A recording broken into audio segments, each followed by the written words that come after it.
Hey everyone, Duran Singh here, hanging out at the gym, and I just want to make this video and speak about the importance of you consuming enough calories throughout the day.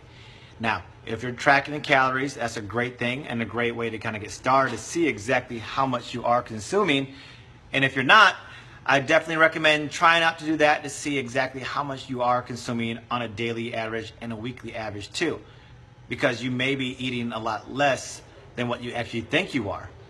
And I noticed that people have started to cut back on calories thinking that that's the way for them to lose weight.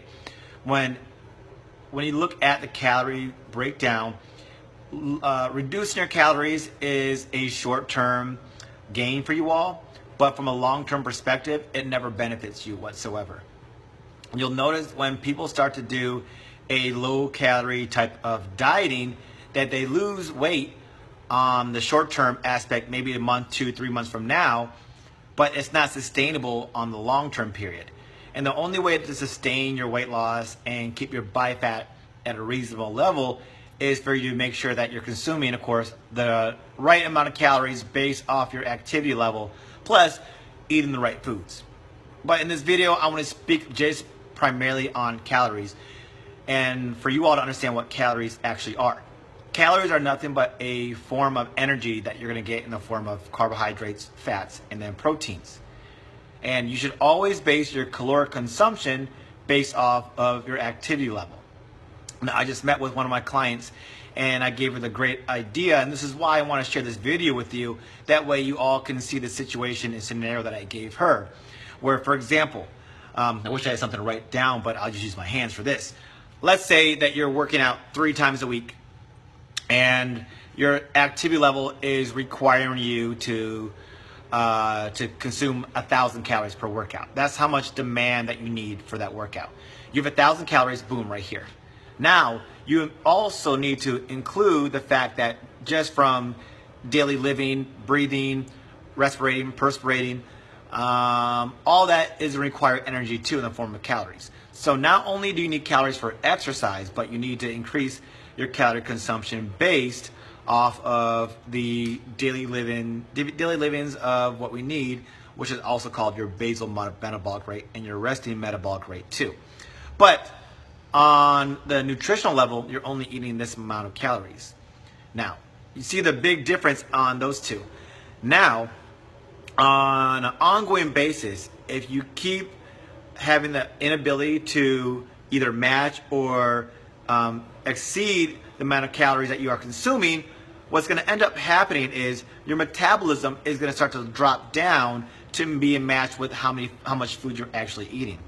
And when you start to do that, you'll notice that instead of you doing exactly what you want, which is to drop fat, burn body fat, and lose weight, your metabolism is going to slow down to adapt to how much food you are consuming.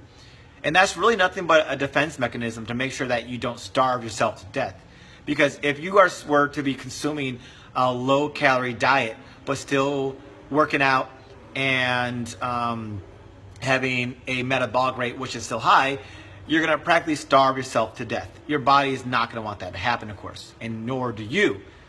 Therefore, your body is going to reduce your metabolism to be in accordance to how much food that you're actually consuming, which is not going to allow you to lose weight on the long-term perspective.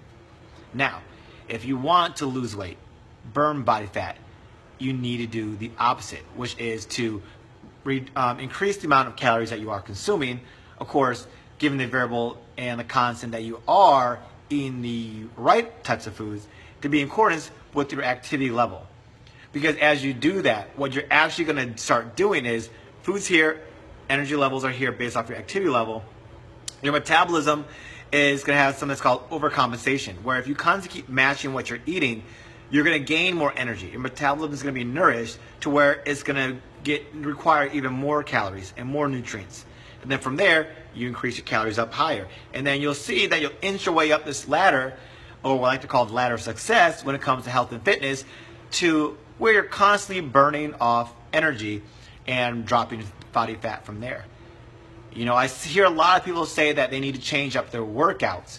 Well, it's not necessarily that they need to change their workouts up.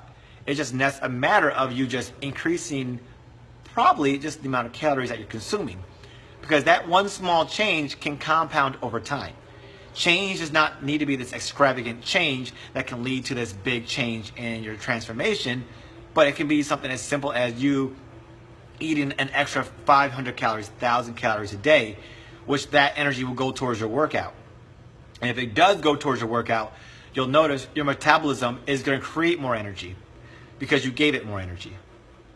And when that happens, once again, it compounds to where it's going to want more and more and more and more. That's why you'll see as you start to become more fit and more active, you're going to need more nutrients, more calories to sustain that level. And if you don't sustain that level, your body's going to drop down to match the level that you're actually giving it that you want it to sustain in the form of your calories. If you want to see the change, if you want to see your body fat drop down, make sure, and I repeat, make sure you are consuming enough food to support that. And one of the best rule of thumb is always to eat to support your activity level. If you're very active, working out 5, 6, 7 times a week, make sure you're eating in accordance with that. If you're working out not so much, either way, still make sure you're eating enough to support that. If you're not eating or you're not exercising at all, you still need to eat food because you still have to understand that your body needs to burn off needs nutrients because you're burning off things just from daily activity and physical activity too. So don't forget, you need energy for exercise, plus you need energy for physical activity. Breathing, respirating, just walking from place to place. That all needs energy, which you're going to only get from your food sources. Now, keep that in mind, and I can assure you that you'll see the change that you want. But just start off little by little, increase the amount of calories. And if you're scared about consuming more calories based off the fact that it's because you feel like you're going to gain weight, just start off little by little. If you do gain weight, guess what you do? You just drop down in the calories and then just disregard everything I exactly said. But I can assure you, this is what helps those who are succeed in fitness and their health see the change that they want. Keep this in mind, guys, because I want your success to be coming from this year, making this year the best year you can possibly make it.